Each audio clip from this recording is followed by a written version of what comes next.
Hi, I'm going to talk about what to do if you get this notification at the top of your dashboard that says Grow by Mediavine, learn how to activate Facebook share counts. You will have to do this maybe once a month or so. It's due to the way the Facebook works. So you're going to come down here and go to Grow and go to Settings. And then you just come down here and you just click Authorize Grow.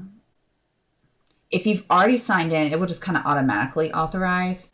And you'll see it expires on December 26th. You could set yourself an alarm, or just next time you sign in your website and you get that notice, just take care of it. No big deal at all.